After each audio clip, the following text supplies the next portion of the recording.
Russell.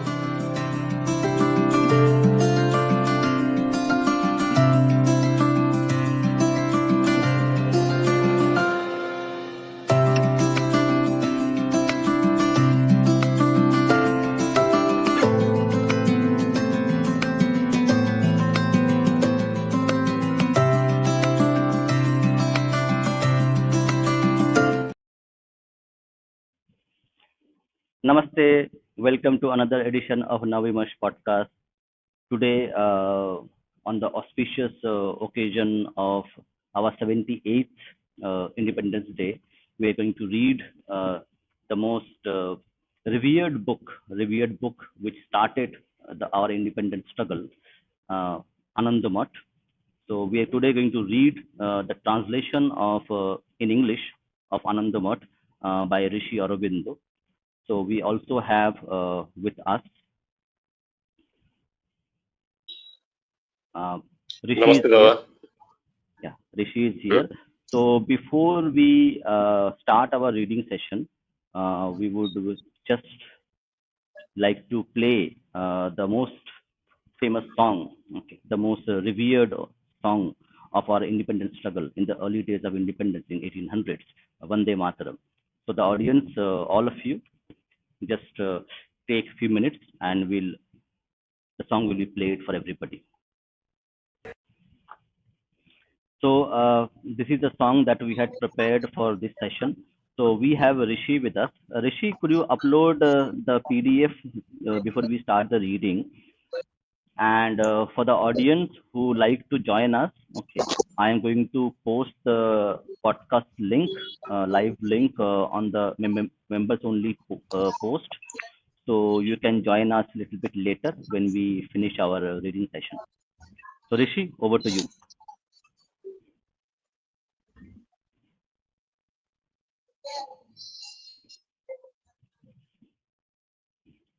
I think Rishi is having some audio troubles, but I think he will be back. Till then, we have in our amongst with us Quantum Pulse is there, and yeah, yes, you're absolutely right. Okay, the song has suddenly brought the feeling of Mahalaya to the upcoming Independence Day. So it's really an auspicious occasion. So we thought let's read let's read the original text which inspired thousands and thousands of revolutionaries to fight against the British. Yeah, Rishi, welcome back.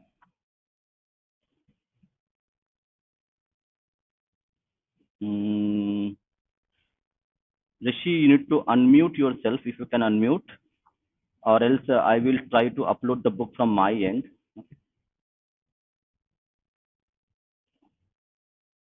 Let me just upload the book from my end.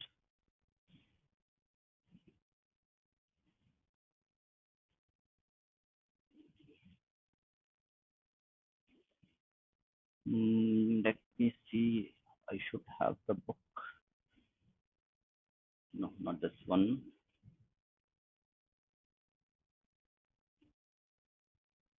Give us a second. We are just prepping the book. Rishi had the book, but unfortunately, he is having some technical troubles to upload the book.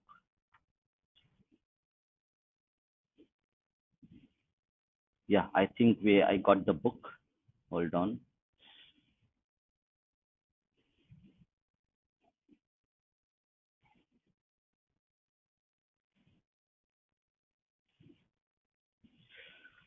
Bear with us for a few minutes. Yeah, I have the book. Let me just share the screen here for the audience. Okay, so audience, you should be able to see the book now. It is there on the screen, and we'll try to increase the font as well. Let me get this one right. So today we are going to read. Yeah, Rishi. Apologies, Dada, and to all the audiences. There are some technical Mhm. glitches which I'm facing with, so we'll ask for No issues. forgiveness from audience as well as Dada. Yeah, no issue, no issue. I have Yes, the so book uploaded here, so you can read it from here itself. Okay.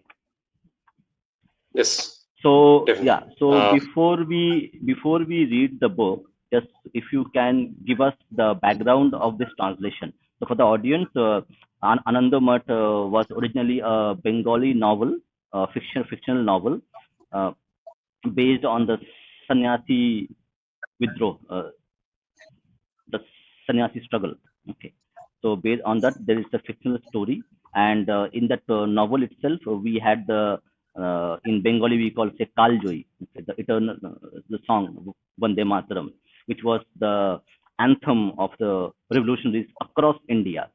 So, or to Bharat, from Maharashtra to Bengal to every corner of this Bharat, people were singing the song and getting their revolutionary spirit.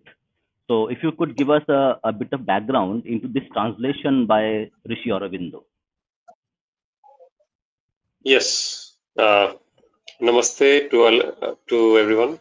Uh, so, on this great initiative of reading Anandamath, uh, so to all the audiences, the information which I'll be giving right now, um, there might be some gaps, so kindly try to pardon that. It's a problem from my side, so yeah. So let's proceed with it. So we know about Bankim Chandra Chatterjee, the author. First, I think we need to investigate about him more. So Bankim was born in 1830s and from a very not a very rich background, but a moderately rich background. He came and his primary education was in Hindu College. So now we know that Hindu College as the Presidency University of Kolkata. And he's also one of the first graduates of that college. And that has a great significance in Indian history as well, because that batch of graduates were part of a movement called Young Bengal Movement. So in that, so when we talk about, okay, Dada, you may also comment on it. So when we talk about the Macaulay system entering into India, obliterating the Gurukul system of the past,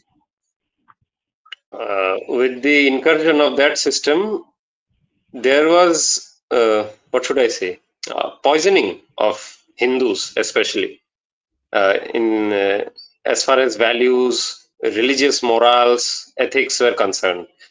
So during that generation, which Bankim was also a part of, people were flouting Indian culture and Indian heritage.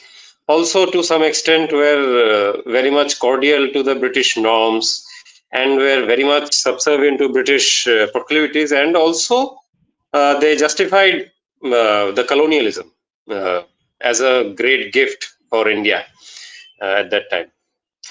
So that's the era, and that's the background from which Bankim comes.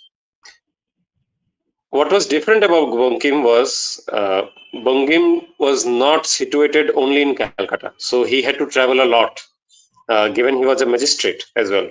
So he had to travel to Odisha, to Bengal, the large Bengal parts, like in the eastern part, like today's present day Bangladesh, and also the Bihar and so on. Over there, he got the taste of India in the real sense, like in the villages. So he encountered the common people's lives, their struggles, their religious morals, ethics, and so on. That changed a lot within him. And also some very bad personal encounters with the British officials.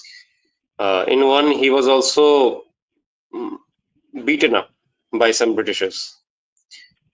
This really created some issues within him and also shattered some of his earlier beliefs that he had, which I said was because of the Hindu college education that he had went through. We see that from then onwards in his literature, uh, if you if someone gets to read about his Gita Bhashya, so he also commented on Gita. in the second chapter, till second chapter only. So even in that, he gets into this problem of English education and says that this is very much a problem and it is causing this whole colonialism justification as well within the Indian people, especially the elites, and that is creating a very major rift within the common masses and the uber elites of Calcutta at that time. Calcutta being the capital of India, British Empire of India. From then onwards, we see with Gita Bhashya, he starts to write many essays on India's problems, India's past histories, politics as well. Um, he gets deep down into it and also uses a very unique approach where he takes the help of Auguste Comte's positivism as an ideology, and also inculcates the ideas from Hindu Shastras as well, and argues for India's independence, especially. But in that, he had a caveat. So he was of the belief, which we'll get to know more when we read the text itself also, that the British system that we have right now, and what we are deficient in as Indians, is in the area of science and technology. That's the thing that we need to grasp, need to have a grasp as fast as possible. So in that, he saw some sort of merit with the British system, but in every other way, he was opposed to it. Then he launches a very seminal journal of his, Bongo Darshan. In that, in the Sahitya section, for the first time, he actually writes the Vande Mataram under the heading of patriotic songs, Deshatta Bodhak Giti. In that, he writes this song for the very first time. It's in chaste Sanskrit and some Bangla mixed in it, but everyone understands it. It became very famous even at that time, but it also had very adverse problems for him, given he was also a British official, administrative official as well. So he was very careful too in that regard. Then he writes Anandamath. It's a very late novel of his, if we see, as far as the timeline is concerned. Before that, he gets into many other topics, but Anandamath is the last, and also, if I am not wrong, published posthumously after his death. It's published. So we know why is that the case, because later on we see Anandamath being banned by the British government in India. So Anandamath now, let's get into this. So Anandamath as a text is inspired, as Dada said, from the Sannyasi rebellion, which took place right after 1867, if I'm not wrong. So 1857 Battle of Palasi happens. Bengal and the Bengal Suba with Odisha and some parts of Bihar are taken under the British suzerainty, and then sorry, not even British, East India Company. And from 1867 onwards, you have famines in Bengal, huge famines. So in Bengali history, it's called ছিয়াত্তরের মন্বন্তর.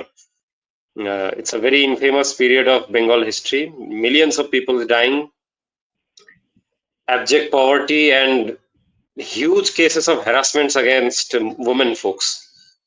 It's a dreaded situation at that time. So during this period, we see the sannyasins, the Hindu sannyasins, the Dashanami, and even some Vaishnavas also joining in and trying to resist the colonial administration along with their lackeys.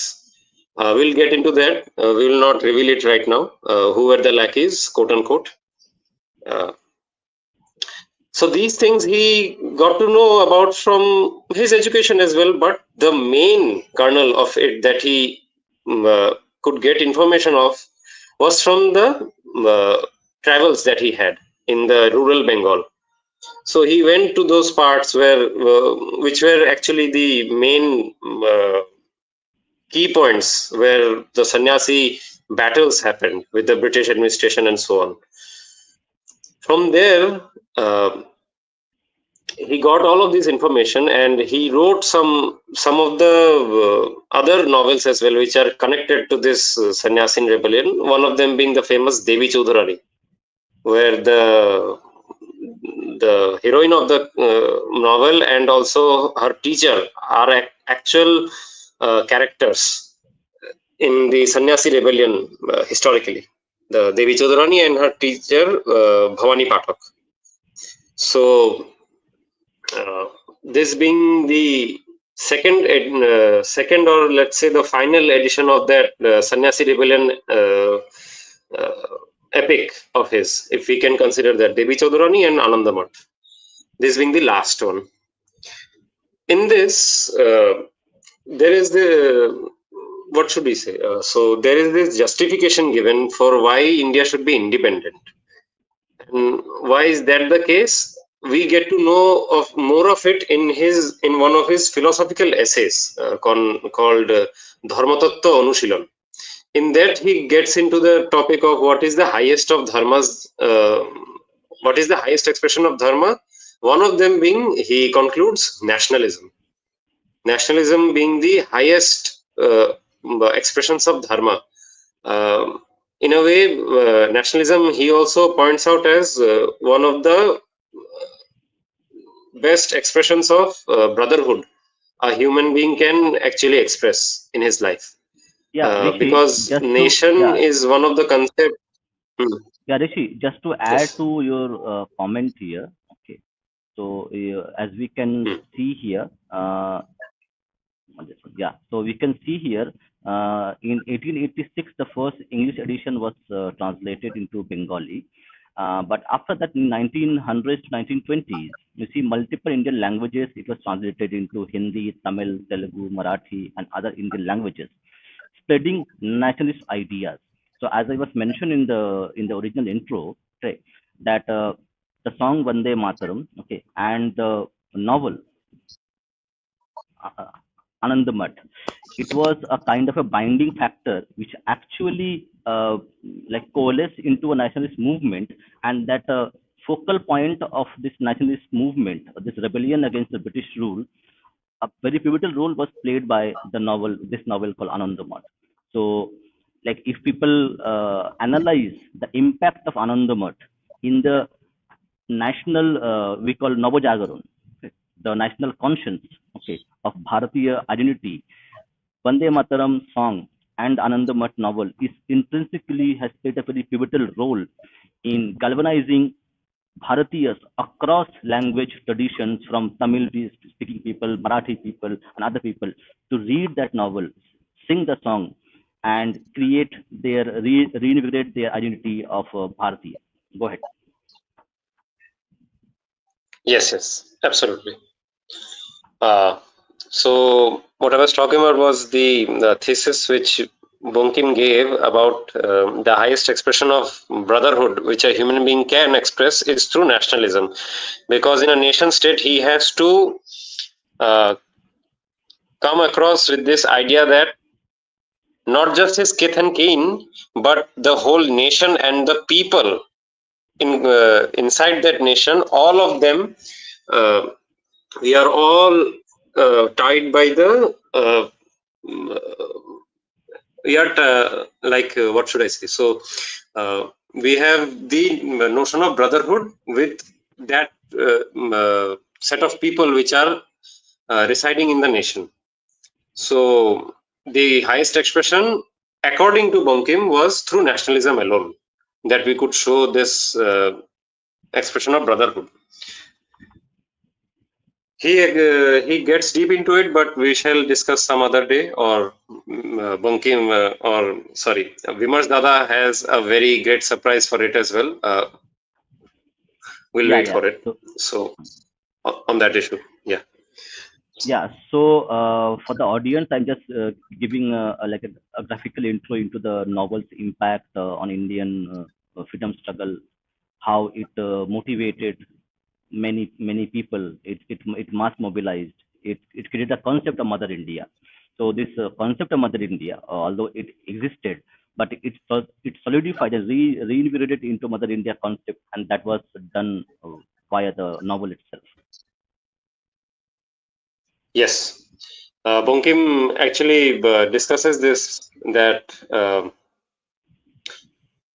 he saw, it was his opinion, of course. Audience can comment on it. So it was his opinion that even though there was this concept of Mother India, like Bharati Mata and so on, he saw lack of it, like within, what should I say, in uh, in rhetoric, if we can say so, of Mother India. He saw lack of it, and he thought of fulfilling it by this great epic. I should call it epic, but it's a very small novel, but it's an epic for us. This nationalistic epic, he sought to fulfill it, and he did. He actually solidified this concept of Mother India in the most brilliant form. Absolutely. And for the members of the channel, I have posted the link on the members only link post. So people who want to discuss this with us and share their opinions, share their thoughts, they can join the live stream live with us via the members only post. I have already posted the link to the video. And yeah, Rishi. So let's now start reading the book itself, the novel itself. Oh, I yes, think yes, sure. Sure, we can. So, next page. yeah, I think we'll go to So, yeah. We can really go to the chapter one, or we want to read the forward. uh, your wish, Dada. What do you think? Let's let's skip it as of now, because I think let's go to the novel itself directly. Because we will Fine. doing a one more program on Rishi Aurobindo himself a little bit later. So let's as of Yes, now try to read the chapter. I think we have the fine. chapter ready. Yeah. So let's start the reading session. Go ahead. Hmm. It was a summer day. Sorry, chapter 1. It was a summer day of the Bengali year 1176. The glare and heat of the sun lay very heavy on the village of Podachinho. Uh, Dada, Hmm. there is one thing I think Hmm. we are missing. Which one? Which So one? apologies to the audience. I think Hmm. you'll Hmm. also like it. So let me Which just one? share it with you. So the prologue. Okay, Hmm. Hmm. we Hmm. will have to read the prologue, which Okay. comes before. So yeah, yeah, Fine. Fine. No problem. just I'll just. just a page before. Yeah, just a page Ha. before. Here. Yeah. Here. Here. Here. Here. Go ahead. So just for information of the audience, so Bonkim in this prologue actually like he gives us hint for the message of the whole novel itself. So it's a very important part. Even in Bengali, it's a very important part, and many later authors have commented on this specific prologue alone. Not even on the whole novel, but only on this specific prologue alone, and you'll know why it is so. Let us read that prologue. A wide, interminable forest. Most of the trees are shawls, but other kinds are not wanting. Treetop mingling with treetop, foliage melting into foliage, the interminable lines progress, without crevice, without gap, without even a way for the light to enter. League after league, and again, league after league, the boundless ocean of leaves advances, tossing wave upon wave in the wind. Underneath, thick darkness. Even at midday, the light is dim and uncertain, a seat of terrific gloom. There, the foot of man never treads. There, except the illimitable rustle of the leaves and the cry of wild beasts and birds, no sound is heard. In this interminable, impenetrable wilderness of blind gloom, it is night. The hour is midnight, and a very dark midnight. Even outside the woodland, it is dark, and nothing can be seen. Within the forest, the piles of gloom are like the darkness in the womb of the earth itself. Bird and beast are utterly and motionlessly still.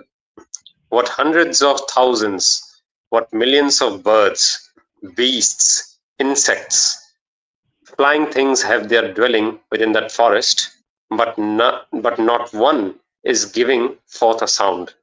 Rather, the darkness is within the imagination. But inconceivable is that noiseless stillness of the ever murmurous, ever noise filled earth.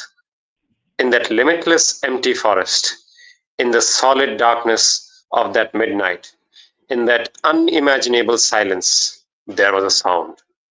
Shall the desire of my heart ever be fulfilled? After that sound, the forest reaches sank again into stillness. Who would have said then that a human sound had been heard in those wilds? A little while after, the sound came again. Again the voice of man rang forth, troubling the hush.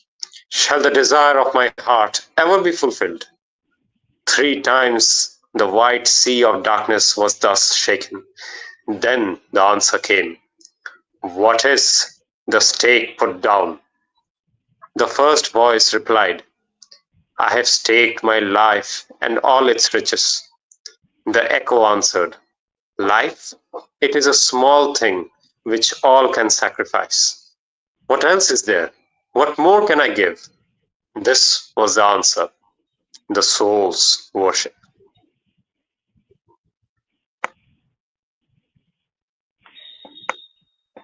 Yeah, it is a very profound.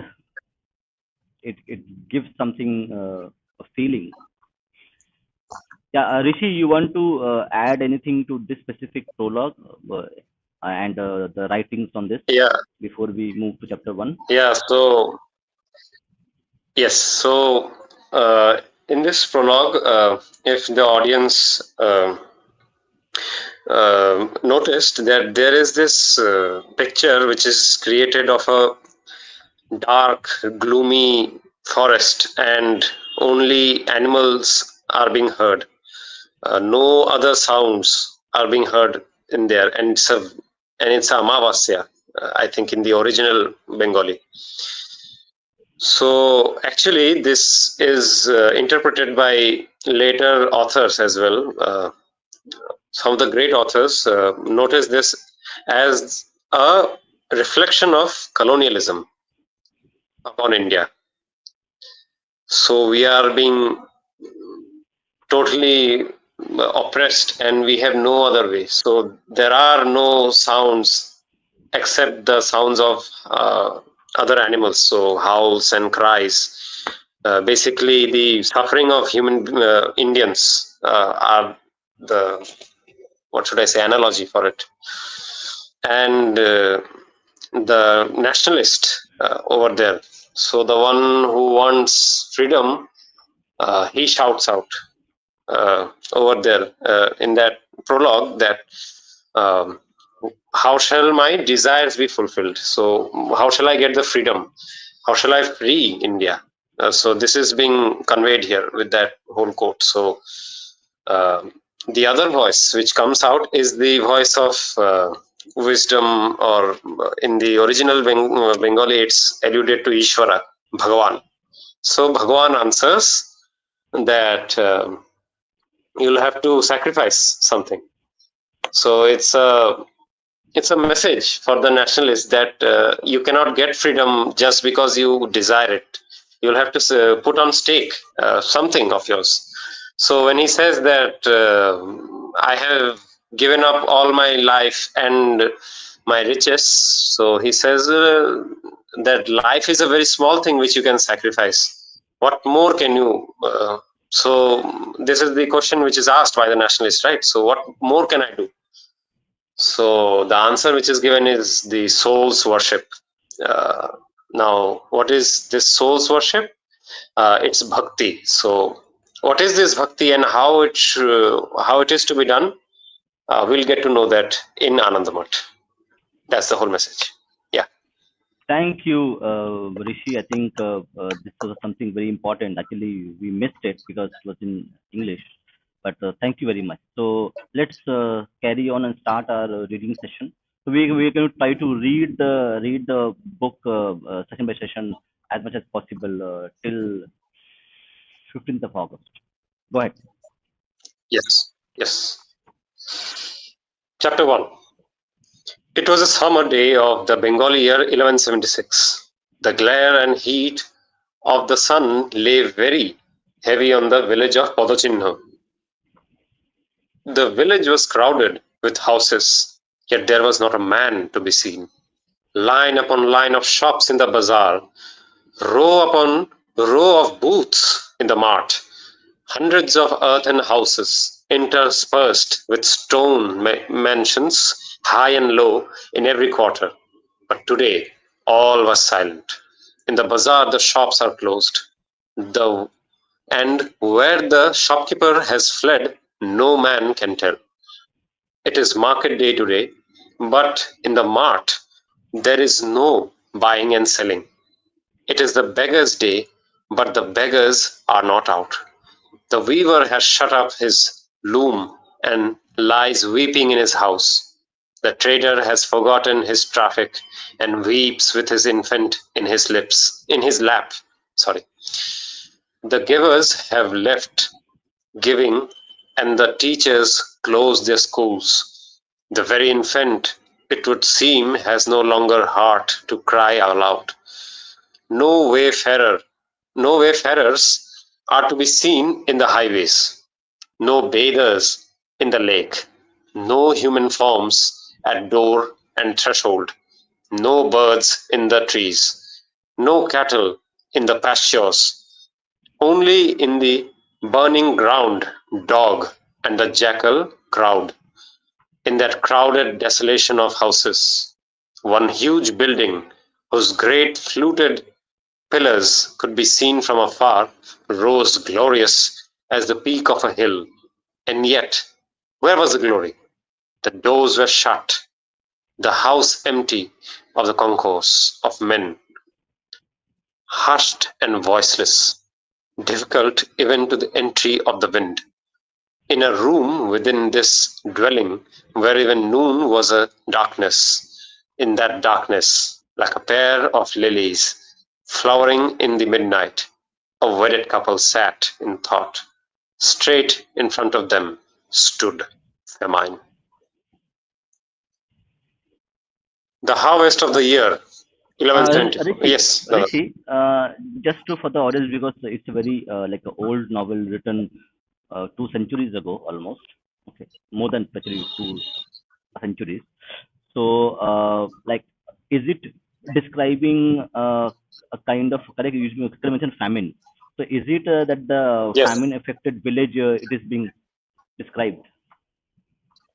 yes. So this is the famine of 1867, which occurred, and that's the picture which is being set over here. So different villages all were having this very grim picture of no human beings alive, or even if they are just inside houses crying aloud, and dead bodies in cremation grounds. And as you saw in that paragraph, Rishi Bonkim says that only dogs and jackals are creating crowds. There are no actual crowds. There is no human civilization itself. That's the grim picture. Okay, let's read the para two.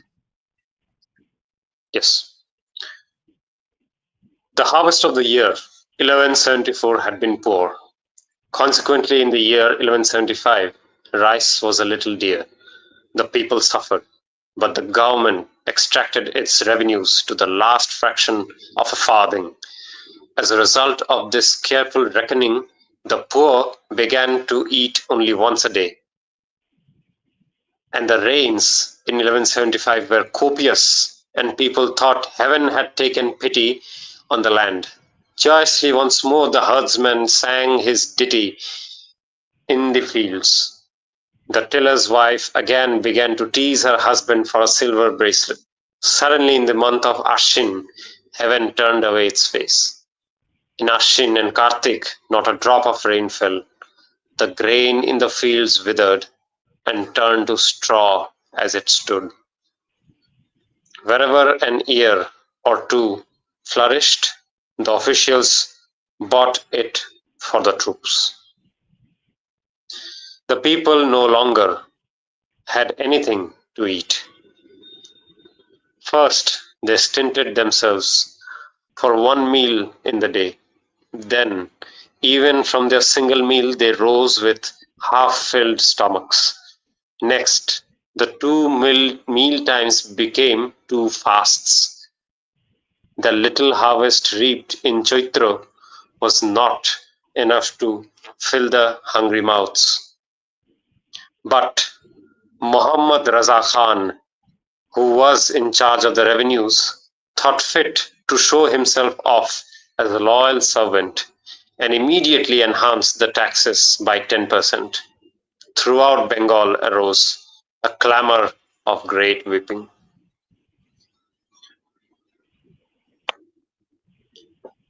First, people began to live by begging, but afterwards, who could give alms?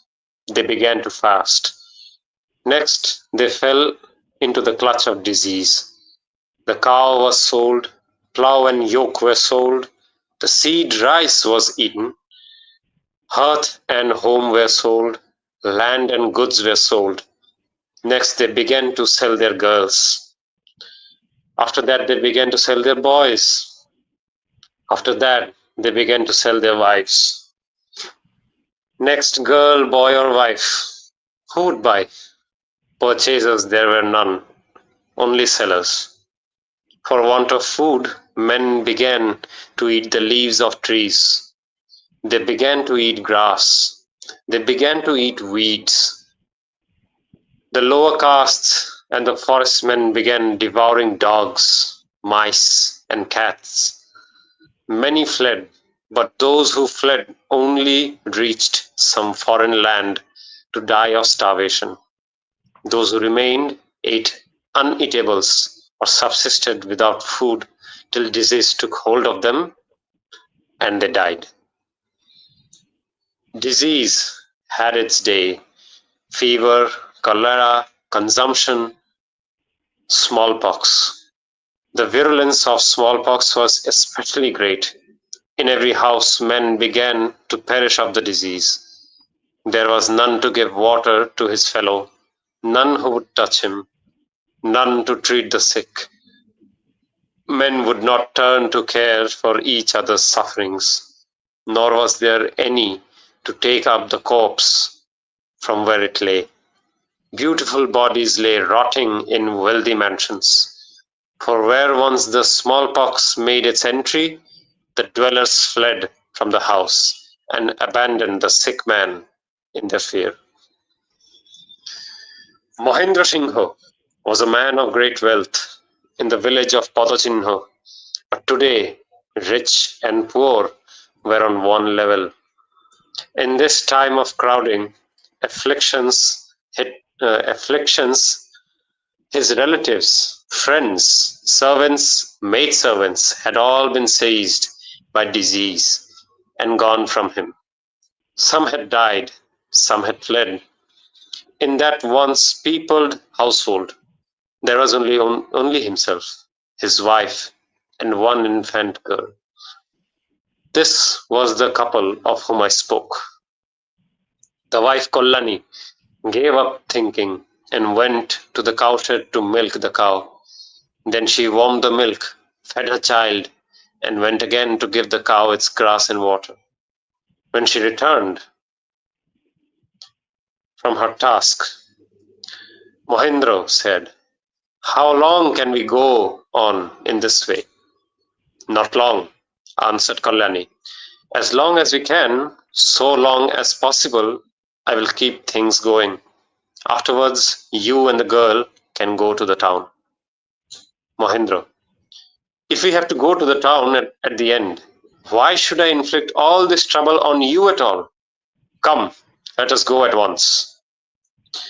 After much arguing and contention between husband and wife, Kalyani said, "Will there be any particular advantage in going to the town?"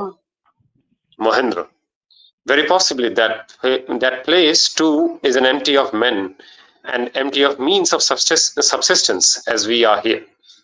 Kalyani, "If you go to Murshidabad, Kashim Bazar or Calcutta, you may save your life. It is in every way best to leave this place." Mahendra answered, "This house has been full of many years of the gathered wealth of generations. All this will be looted by thieves." Kalyani, "If thieves come to loot it, shall we too be able to protect the treasure? If life is not saved, who will be there to enjoy? Come, let us shut up the whole place this moment and go. If we survive, we can come back and enjoy what remains." "Will you be able to do the journey on foot?" asked Mohendra. "The palanquin bearers are all dead. As for cart or carriage, where there are bullocks, there is no driver, and where there is a driver, there are no bullocks." Kalyani, "Oh, I shall be able to walk. Do not fear." In her heart, she thought, even if she fell and died on the way, these two at least would be saved. The next day at dawn, the two took some money with them, locked up room and door, let loose the cattle, took the child in their arms, and set out for the capital. At the time of starting, Mohendra said, "The road is very difficult. At every step, dacoits and highwaymen are hovering about. It is not well to go empty-handed." So saying, Mohendra returned to the house and took from it musket, shot, and powder. When she saw the weapon, Kalyani said, "Since you have remembered to take arms with you, hold Shukumari for a moment, and I too will bring a weapon with me." With the words, she put her daughter into Mohendra's arms, and in her turn, she entered the house. Mohendra called after her, "Why? What weapon can you take with you?" As she came, Kalyani hid a small casket of poison in her dress. Fearing what fate might befall her in these days of misfortune, she had already procured and kept the poison with her. It was the month of Jyeshtha, a savage heat, the earth as if aflame, the wind scattering fire, the sky like a canopy of heated copper, the dust of the road like sparks of fire.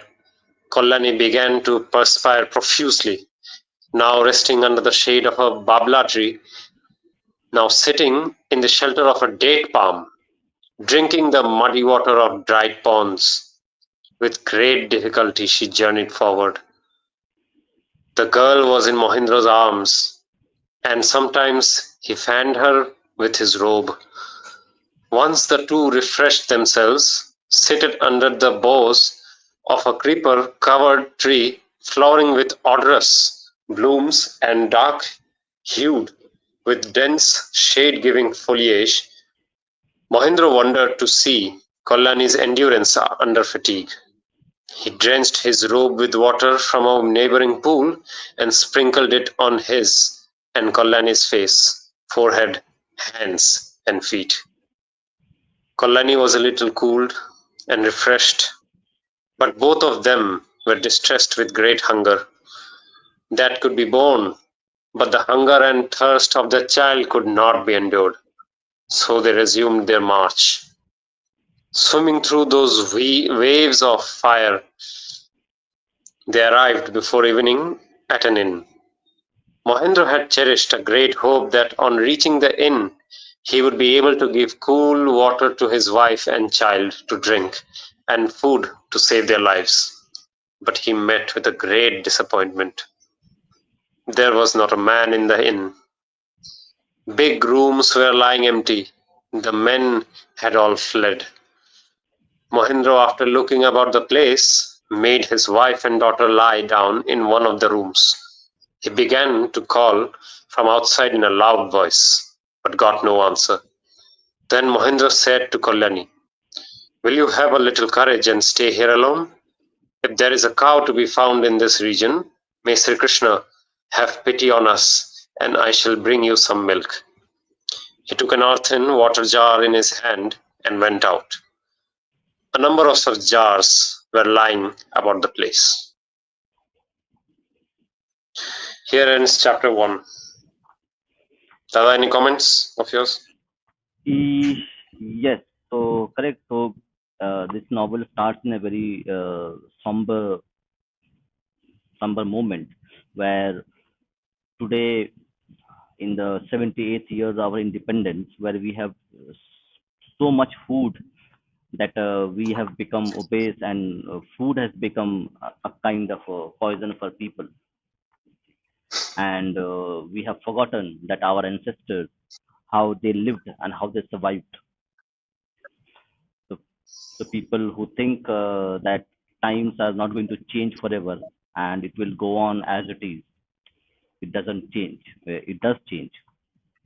So whatever material possessions we have, okay, they are there just for the moment. Okay.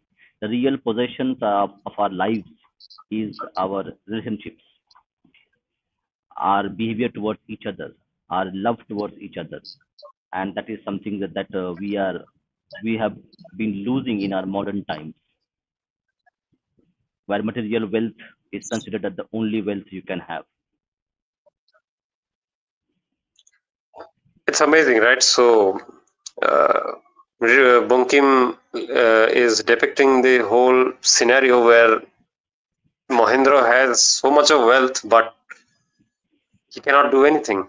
There are no other people to interact with, so what's the use of this wealth? He cannot even, his wife even says that uh, how can they even survive if some thieves attack them? There is no way to enjoy it. After all, if you are alive, then alone you can enjoy all of these things. Yes, that is the most important thing that we consider. Like it's a human virtue that we think that if something is happening good, it will continue to happen, and something is bad, it will Hmm. happen continuously. But the reality is something very different. True. So we should not And forget. hmm, Yes, go ahead, go ahead. yes, yes. So I was curious to ask you this. So have you noticed that whole topic which was there in the first para in the chapter 1, that people are dying, people are not tending to other people when they fall sick, especially from smallpox and on. So even social capital is going way down. Like it's at an abysmal rate, right? At that time, with famine attacks and all diseases spreading. Yes, that is what something I'm talking about. That when times are tough, okay, when your survival is at stake, that is you will know who is your friend and who is not your friend. That's why the real treasure that we all need to collect in our lives is relationships, not how much money you have in your bank account and how much house or how much material possession you have. The real treasure we all accrue in our lives is relationships. That if something happens to you, you will be saved, and something happens to your people you love, you will save them. Dada, how would you look at Kalyani's role in this whole scenario? Like even in this whole scenario, she's thinking about if her husband and her daughter survives, that will be the best result. So even if she has to give up her own life, she's ready to do that. So how would you like represent her?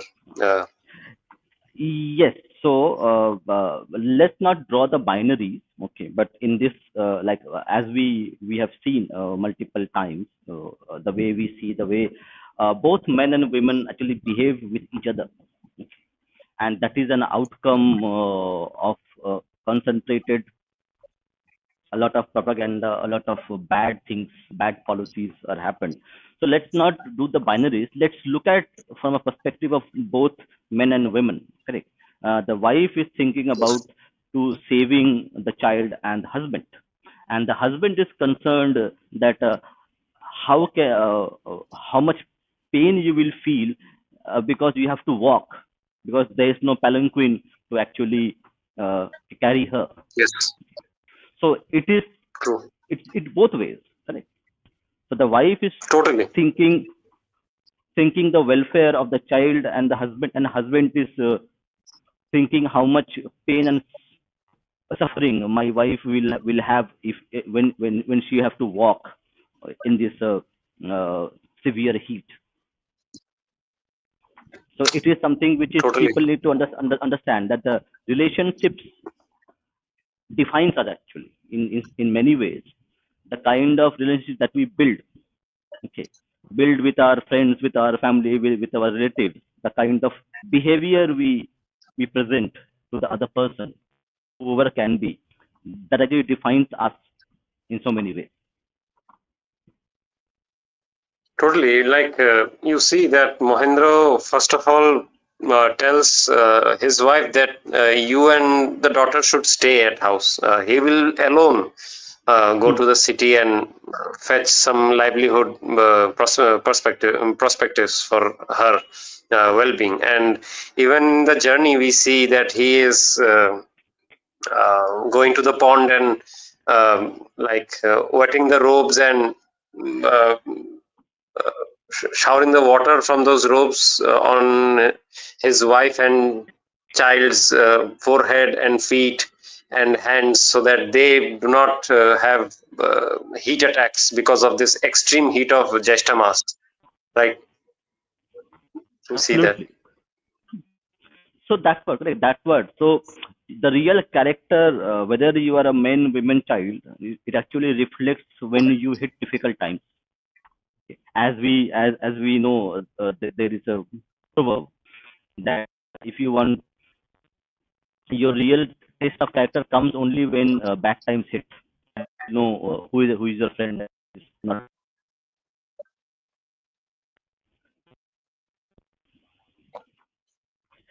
okay. Let's read the chapter two, and then we will invite audience if they want to discuss a few aspects of this novel itself. Okay, okay, definitely. Chapter 2. Mohendra departed, left alone with no one near her but a little girl. Kalyani, in that solitary and unpeopled place, in that almost pitch dark cottage, began to study closely every side. Great fear was upon her. No one anywhere, no sound of human existence to be heard, only the howling of the dogs and the jackals. She regretted letting her husband go. Hunger and thirst might, after all, have been borne a little longer. She thought of shutting all the doors and sitting in the security of the closed house. But not a single door had either panel or bolt. As she was thus gazing in every direction, suddenly something in the doorway that faced her caught her eye, something like a shadow. It seemed to her to have the shape of a man, yet not to be human. Something utterly dried up and withered, something like a very black and naked, a terrifying human shape had come and was standing at the door. After a little while, the shadow seemed to lift a hand, with a long withered finger of a long withered hand, all skin and bone. It seemed to make a motion of summons to someone outside. Kalyani's heart dried up in her with fear. Then just such another shadow, withered, black, tall, naked, came and stood by the side of the first. Then another came, and yet another came. Many came, slowly, noiselessly. They began to enter the room. The room, with its almost blind darkness, grew dreadful as a midnight burning ground. All those corpse like figures gathered round Kalyani and her daughter. Kalyani almost swooned away. Then the black withered men seized and lifted up the woman and the girl, carried them out of the house, and entered into a jungle across the open fields. A few minutes after Mohindro arrived with the milk in the water jar, he found the whole place empty. Hither and thither he searched, often called aloud his daughter's name, and at last even his wife's. There was no answer. He could find no trace of his wife and child. Let's start chapter 2, 3, and then we will just discuss it with more. Yes. Chapter 3. It was a very beautiful woodland in which the robbers sat down. Lani. There was no light, no eye to see the loveliness. The beauty of the wood remained invisible, like the beauty of soul in a poor man's heart. There might be no food in the country, but there was wealth of flowers in the woodland. So thick was the fragrance that even in that darkness one seemed to be conscious of a light. On a clear spot in the middle, covered with soft grass, the thieves sat down, Kalyani and her child, and themselves sat around them. Then they began to debate what to do with them, for what ornaments Kalyani had with her were already in their possession. One group was very busy with the division of this booty, but when the ornaments had been divided, one of the robbers said, "What are we to do with gold and silver? Someone give me a handful rice in exchange for an ornament. I'm tortured with hunger. I have eaten today nothing but the leaves of trees." No sooner had one so spoken than all echoed him, and a clamor arose. "Give us rice, give us rice. We do not want gold and silver." The leader tried to quiet them, but no one listened to him. Gradually, high words began to be exchanged. Abuse flowed freely. A fight became imminent. Everyone in a rage pelted the leader with his whole allotment of ornaments. He also struck one or two, and this brought all of them upon him, striking at him in a general assault. The robber captain was emaciated and ill with starvation. One or two blows laid him prostrate and lifeless. Then one in that hunger, wrathful, excited, maddened troop of thunderers cried out, "We have eaten the flesh of dogs and jackals, and now we are racked with hunger."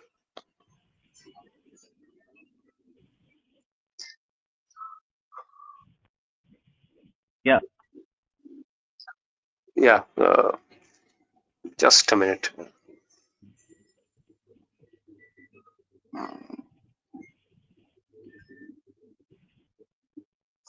"Come, friends, let us feast today on this rascal."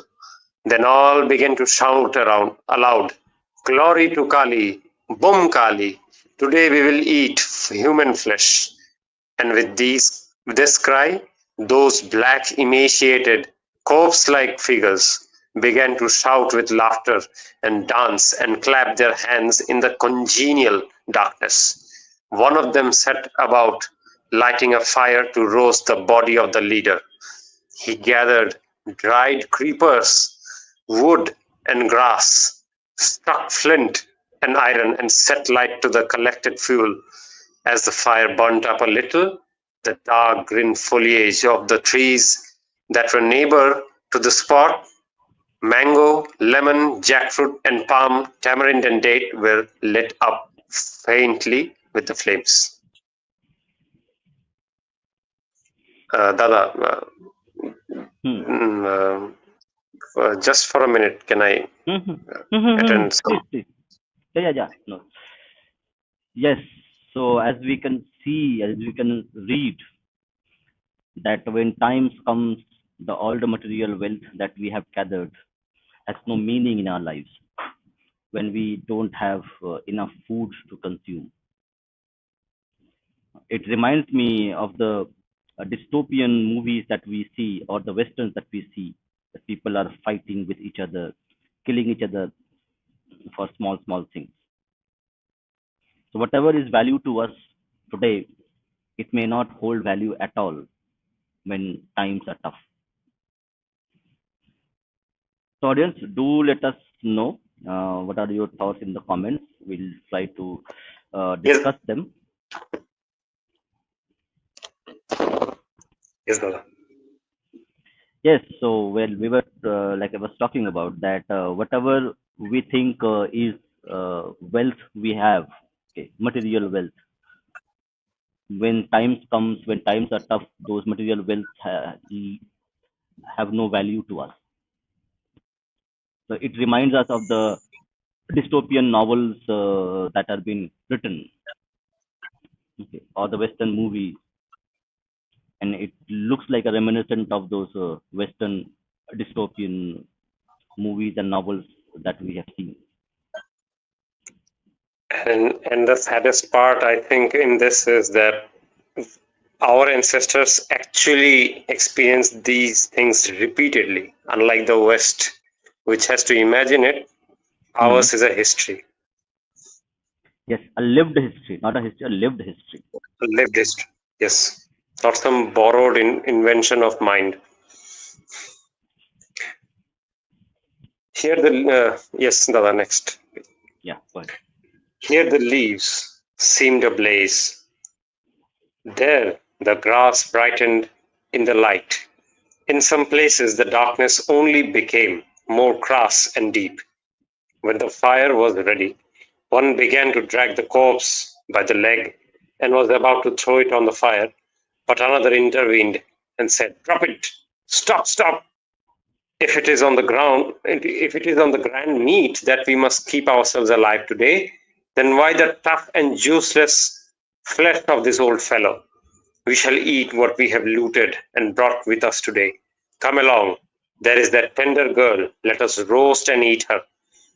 Another said, "Roast anything you like, my good fellow, but roast it. I can stand this hunger no longer." Then all gazed greedily towards the place where Kollani and her daughter had lain. They saw the place empty. Neither child nor mother was there. Kollani had seen her opportunity when the robbers were disrupting, taken her daughters into her arms, put the child's mouth to her breast, and fled into the wood. Aware of the escape of their prey, the ghost like ruffian crew ran in every direction with a cry of "Kill, kill." In certain conditions, man is no better than a ferocious wild beast.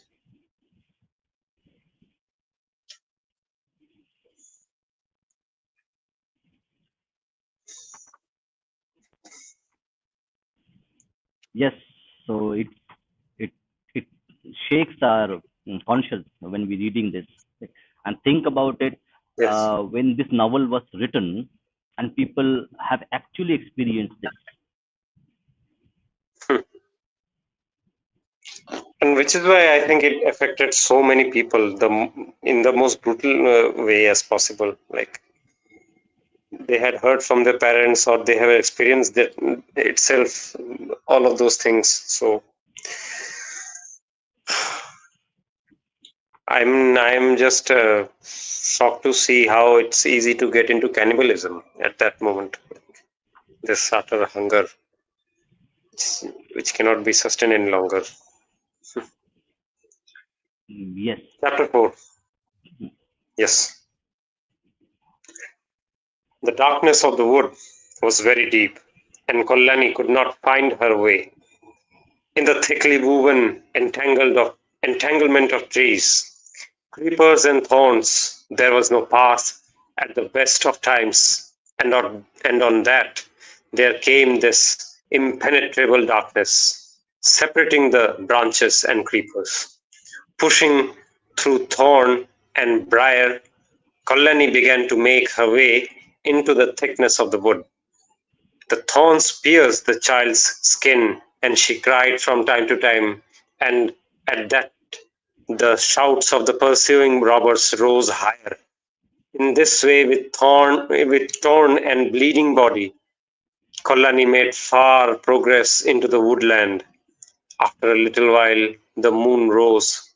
Until then, there was some slight confidence in Kalyani's mind that in the darkness the robbers would not be able to find her, and after a brief and fruitless search would desist from the pursuit. But now that the moon had risen, that confidence left her. The moon, as it mounted into the sky, shed its light on the woodland tops, and the darkness within was suffused with it.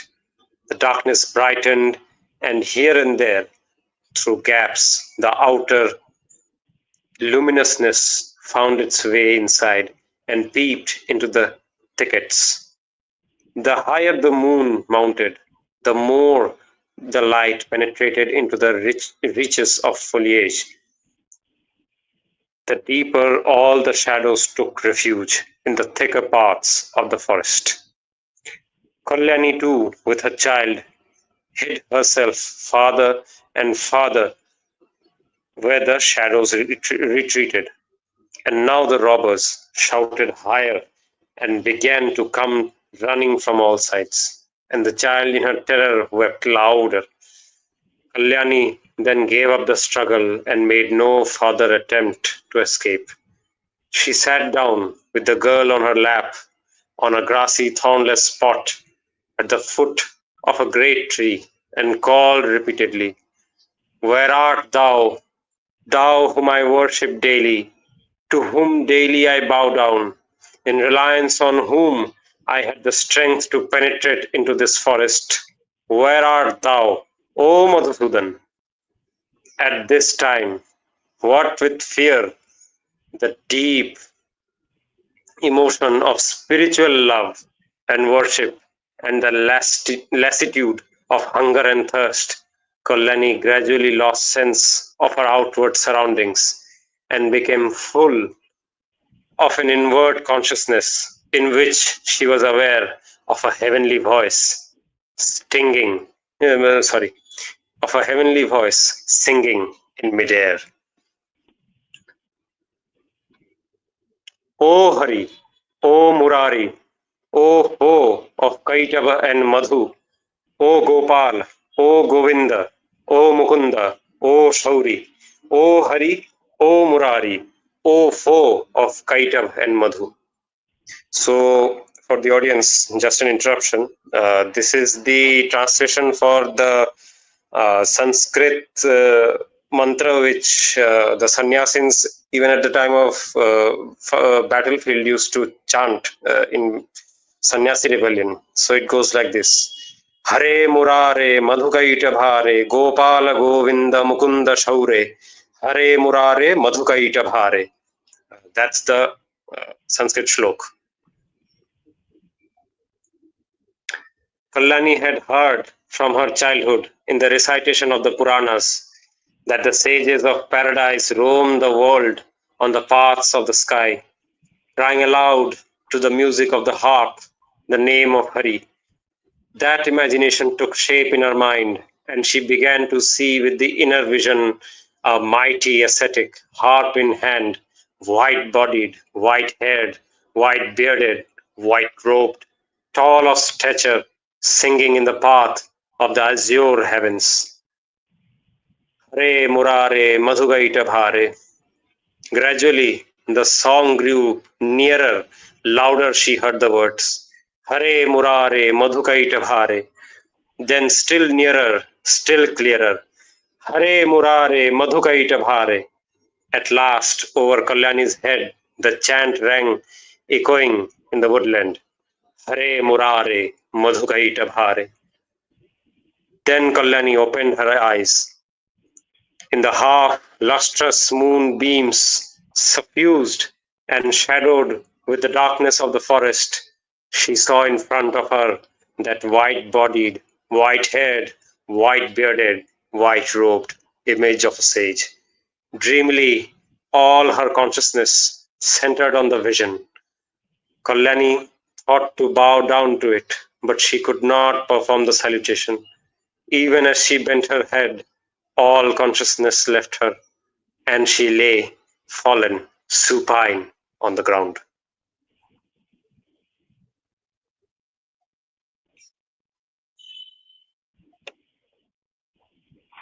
So, so now we come to the correct. We were talking about initially that the Anandamath novel is primarily based on the Sannyasi rebellion. Okay. So now we are coming with the initial passages. Now we are coming to understand how the Sannyasi rebels were a kind of saved lives, and how they were resistant against this inhumanity.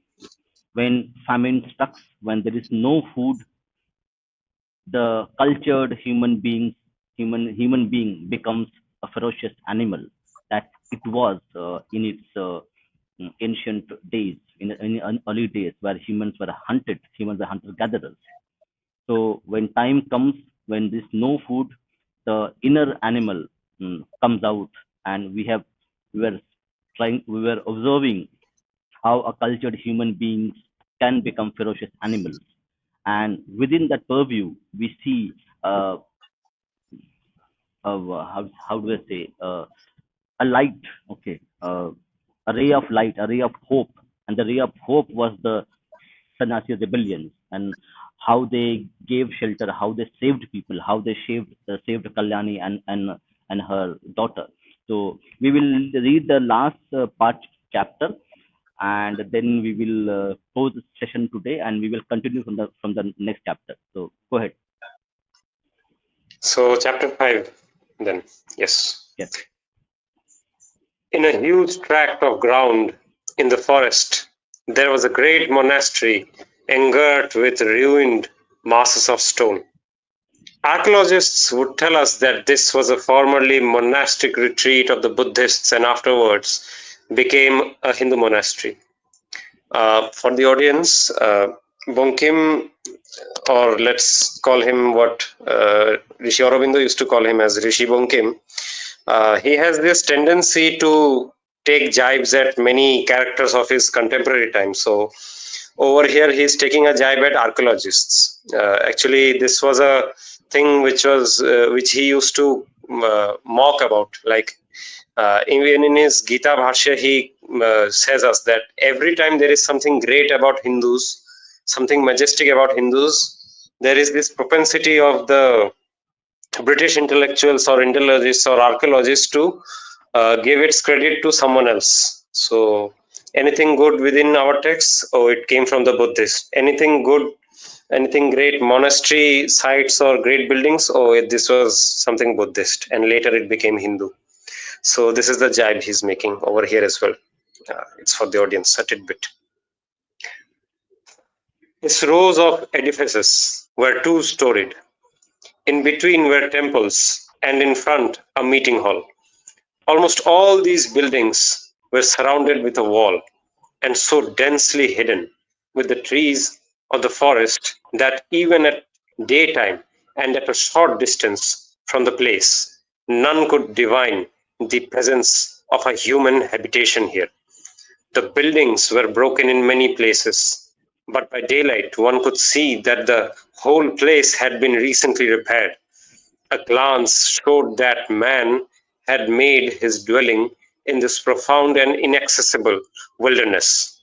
It was in a room in this monastery where a great log was blazing that Kollani first returned to consciousness and beheld in front of her that white body, white robed great one.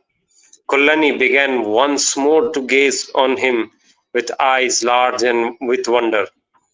For even now, memory did not return to her. Then the mighty one of Kalyani's vision spoke to her. My child, This is a habitation of the gods. Here have no apprehension. I have a little milk. Drink it, and then I will talk with you.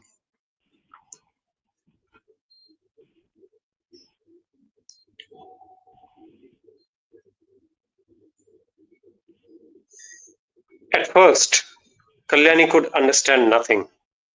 Then, as by degrees, her mind recovered some firm foundation, she threw the hem of her robe round her neck and made an obeisance at the great one's feet. He replied with a blessing and brought out from another room a sweet smelling earthen pot in which he warmed some milk at the blazing fire. When the milk was warm, he gave it to Kalyani and said, "My child, give some to your daughter to drink and then drink some yourself. Afterwards, you can talk." Kalyani, with joy in her heart, began to administer the milk to her daughter. The unknown then said to her, "While I am absent, have no anxiety," and left the temple. After a while, he returned from outside and saw that Kalyani had finished giving the milk to her child and had herself drunk nothing. The milk was almost as it was at first. Very little had been used. "My child," said the unknown, "you have not drank the milk. I am going out again, and until you drink, I will not return."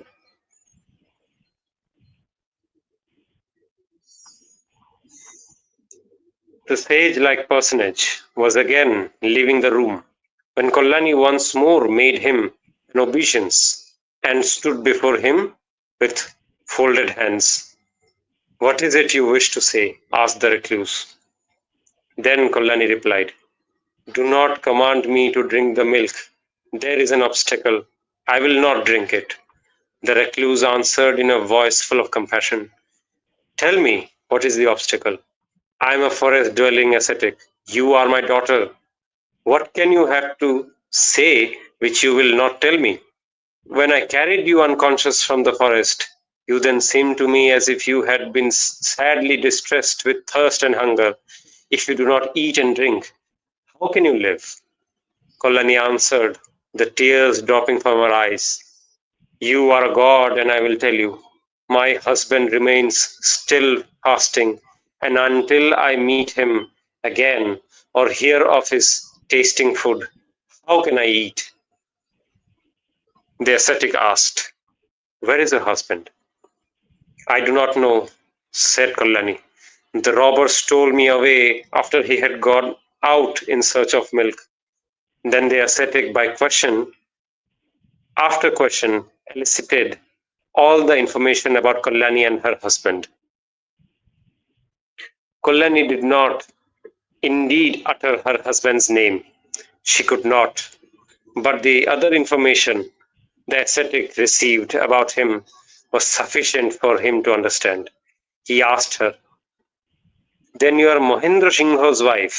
Kalyani, in silence and with bowed head, began to heap wood on the fire at which the milk had been warmed.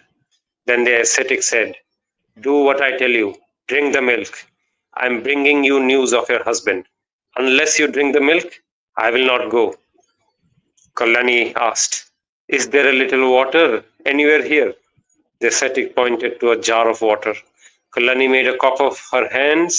The ascetic filled it with water. Then Kalyani, approaching her hands with the water in them to the ascetic's feet, said, "Please put the dust of your feet in the water." When the ascetic had touched the water with his foot, Kalyani drank it and said, "I have drunk the nectar of the gods. Do not tell me to eat or drink anything else. Until I have news of my husband, I will take nothing else." The ascetic answered, "Abide without fear in this temple. I am going in search of your husband."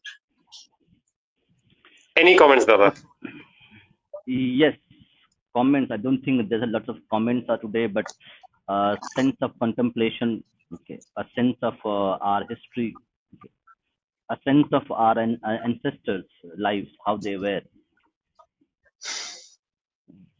I'm amazed at the description of the wife, especially like the the pride that she has, right? Like that the pride of being a chaste wife and being dutiful and being so much upright in her morals that after so much of request she did not drink the milk until and unless she gets to hear about her husband's well-being. She cannot even dream of drinking the milk. And Yes, to yes, Dada. yes, but look at the both ways. Correct. The husband is as much caring and worried about the family and the wife. Okay, and the wife is as much Oh yes, worried about it, worried and about the welfare of the husband. So, totally. so this is correct. The relationship that we build over time, okay, and the people whom we live with, okay, that is something which is we sometimes see things in binary. We sometimes do not think in terms of the holistic approach that it is being shown. Correct. So people say, correct, people there is a malign things have been done and said that we are a society which is patriarchal in nature, patriarchal. But we can see Hmm. here in the fictional part of it, okay, and the fiction comes from the reality, and the Exactly. reality is that men and women both, okay, are complement each other. Okay, they care for each other. So these binaries which are being created by narrative and by other means, okay, to divide us, okay, so that we forget our heritage, we forget our history, we forget our ancestors' sacrifices for which we are here today, and specifically uh, the importance of human emotions, okay, of things that we are human. Okay, we see animals doing cannibalism, okay, and Hmm. how we humans, even in the greatest of test of our humanity, uh, we remain steadfast in our human values. It's the human values True. which is being triumphed over our animalistic nature. So Exactly. the bhakti, the dharma, okay, which has been ingrained in our civilization, has made us to preserve our human values in spite of the atrocities, in spite of all the tests that has been given to us, given to Kalyani and and her husband. So, like, it gives us the hope. It gives us the hope. It gives despair. It shows despair, but also gives us a hope that we should not leave our human values just because times are tough, and we have to Yes. be steadfast and fight over it, fight for it, to keep our human values intact rather than giving away to our animalistic instincts. Totally.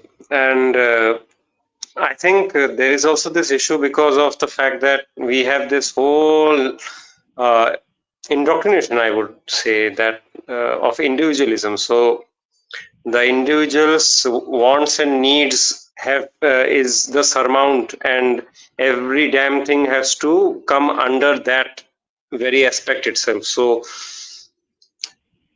someone who will be like only men should be thought of from his he will take the refuge of individualism and start saying things against women, and same goes with the females as well.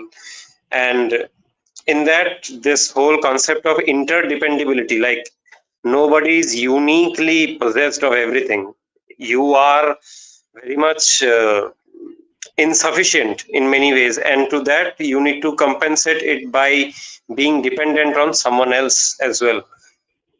This very realization is lost in today's day and age, and there is this whole entitlement that okay, I'm self-sufficient, I can achieve anything, and not only that, I have a right to have it from others, and others need to be subservient to my needs and facilities, or else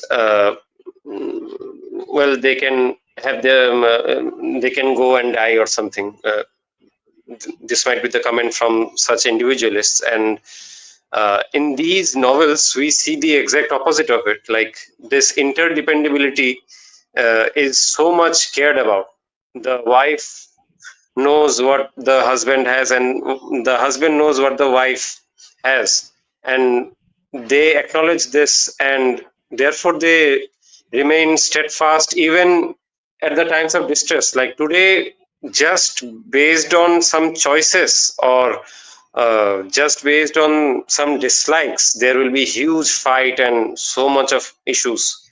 But here the scenario is of a freaking famine. Like, there are no people to live, and robbers have come, and cannibalism is happening at that instance. Because of this nature which you said about dharma, that dharmanishtha, because of this interdependability consciousness, they remain steadfast and are happy.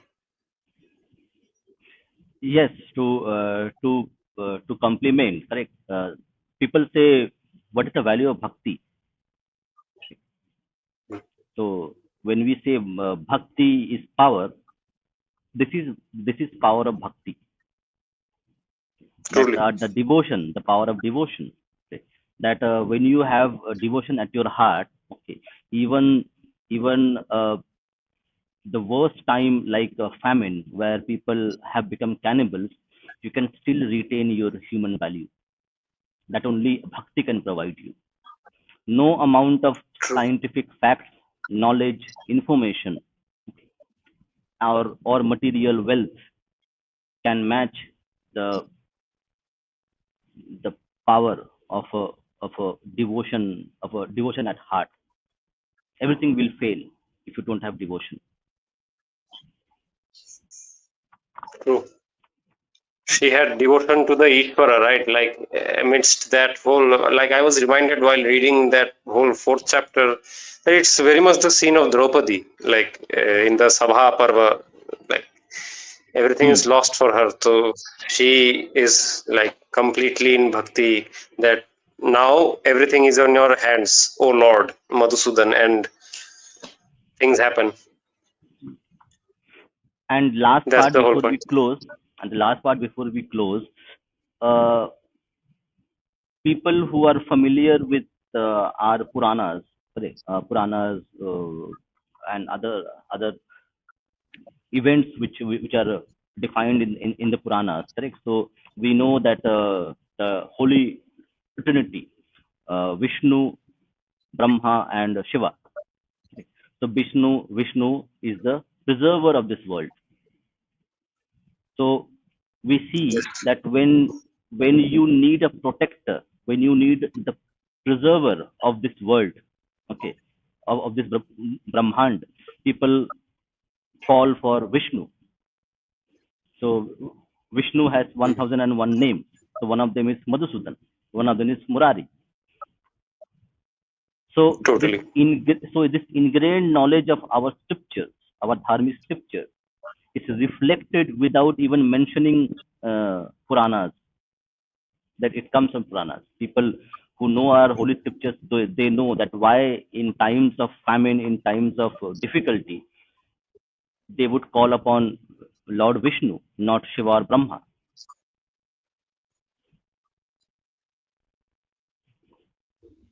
Yeah, that's also there. Mm. Okay, I think we will. I think it will get a bit more interesting when we read the fifth chapter or the sixth chapter as well. Okay, so we will Yes. see how the bhakti movement and the sannyasi rebellion, okay, uh, is been reflected and shown, and how it inspired the revolutionaries of those days across Bharat, from south of India to east of India to north of India, of Bharat. Yes, yes, and So, also for the audience.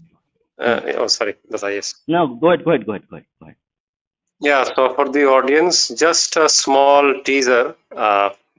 So in coming chapters, we will go deep dive into, or let's just say, Rishi Bonkim will take us deep dive into the philosophy of resistance and how ahimsa is to be seen in the context of dharma and adharma, how it is to be applied. We'll see that Yeah, in so the we will coming close. session. Yeah, so we will close our session today again by playing the song Vande Mataram. Yes. Vande Mataram. Bharat माता की जय।